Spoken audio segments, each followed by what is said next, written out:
Nú ætla ég aðeins að fara yfir hvernig heppilegast að nýta sér myndböndin mín í námi og fara svolítið yfir hvað ég ætla mínum nemendum að gera með þau í vetur. Ég ætla fyrst á að renna aðeins yfir YouTube síðuna mína. Það eru rúmlega 1500 kennslumyndbönd þarna eins og staðinni núna í lok ágúst 2016. Þannig að ætla að fara að leita í vídeónum sjálfum er algjörlega galið. Það er hægt að slá bara inn í leit ef maður þarf að finna eitthvað. En best er í raun að skoða playlistan eða spilunarlistana. Hér er allt í spilunarlistum. Í náttúrufræðinni þá þurfum við bara að finna rétta bók. Til dæmis er lífheimurinn hér og bókin Eðlisfræði 1. Það er allar kennslubækurnar hér. Stjörnufræðin, kraftur og hreyfinga, nú orðin úrelt bók. En svo eru líka spilunarlistar sem eru orðskýringar, bæði í stærðfræði og í náttúrufræðigreinunum. Og maður fer ekki að leita í playlista sem er 346 vídeó. Þá er best að slá bara orðið hér inn í leit. Við getum til dæmis leita bara orðinu stofn. Sjá hvað kemur.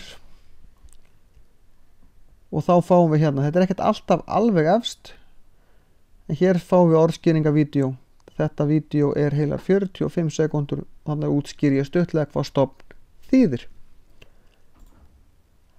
Þannig að notiði playlistana eða leitinni hérna uppi eftir því hvað þið eruð að gera.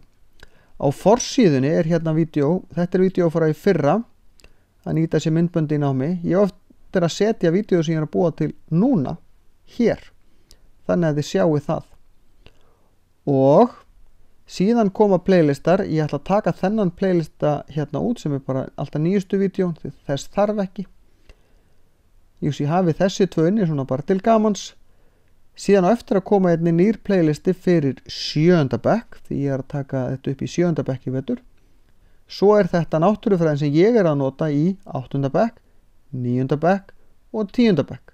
Mínir nemendur geta gengið að því vísu að hér eru fjórir playlistar í röð, 7., 8., 9. og 10. í náttúrufræði og svo líka í stærðfræði. Ég er að vinna playlistan fyrir 7. bekk, geri það svona svolítið jafnóðum í vetur, reyna að vera svolítið á undan. Þannig hér á eftir að bætast við hellingur í vetur. En hér er öll stærðfræðin í 8. bekk, öll stærðfræðin í 9. bekk og öll stærðfræðin í 10. bekk. Ég er búinn með 8., 9. og 10. Það er ekki gáfulegt að horfa á þessi myndbönd og vera að leika sér í símanum á meðan eða lækka upp í hljóðið og vera að horfa á þátt eða lesa bækur eða blöð á meðan. Þið þurfið að horfa á þetta með ykkur athygli til þess að græða eitthvað á því. Annars eru þið bara að sóa tímanum ykkar. Ég ætlast til þess að mínir nemendur geri glósur upp úr myndböndunum. Það er að segja, búið sér til glósur, má kalla þetta orðalista líka, upp úr vídeónu og sýni mér í hverju einustu viku. Ég útskýri það betur svo í tímanum.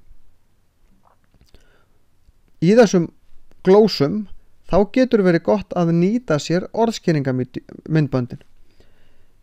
Því að þau útskýra hugtökin ef að þið eruð ekki alveg að ná því í vídeónum sjálfum.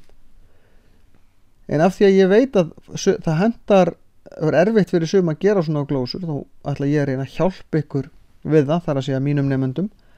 En það er annað sem að ég ætla líka að gera í vetur og það er að ég ætla að nota síðu sem að heitir playposit.com og ég ætla að senda leiðbeiningar hvernig þið byrjið að nota hana á mína nemendur.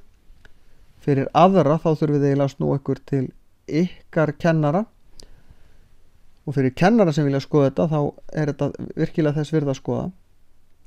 Ég ætla að sýna ykkur hérna eitt vídeo sem er ekki langt.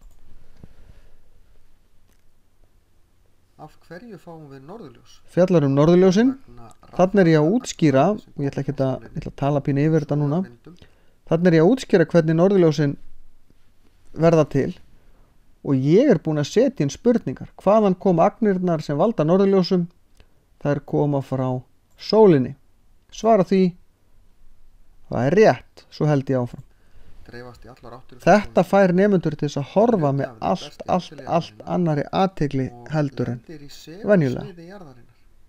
Segulsvið jarðarinnar dregur þessar rafhlöðnu agnir niður í átt að segulpól. Og kemur aftur spurning. Svona virkar þetta. Og ég stjórnaði hvað ég seti inn margar spurningar og hvar ég setar. YouTube síðan verður hins vegar opin áfram, þannig að það er hægt að horfa á þetta annað hvort í gegnum YouTube síðuna eða í gegnum playposit.com, og ég ætlast ekki til þess að nemendur horfi alltaf í gegnum playposit.com, heldur horfi að minnstakosti einu sinni tvisvar þar og svo afgangin þá í gegnum YouTube.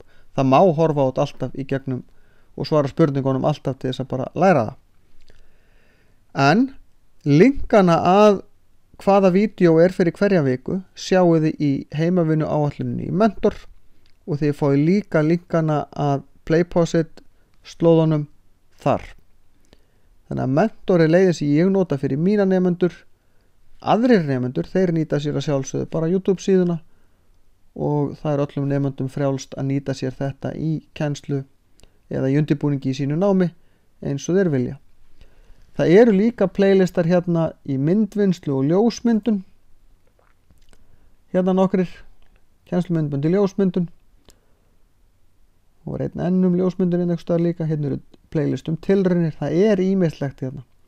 Og meira að segja svolítið af framhaldsskóla starffræði líka. En gangi ykkur bara sem best að nýta ykkur þetta í vetur.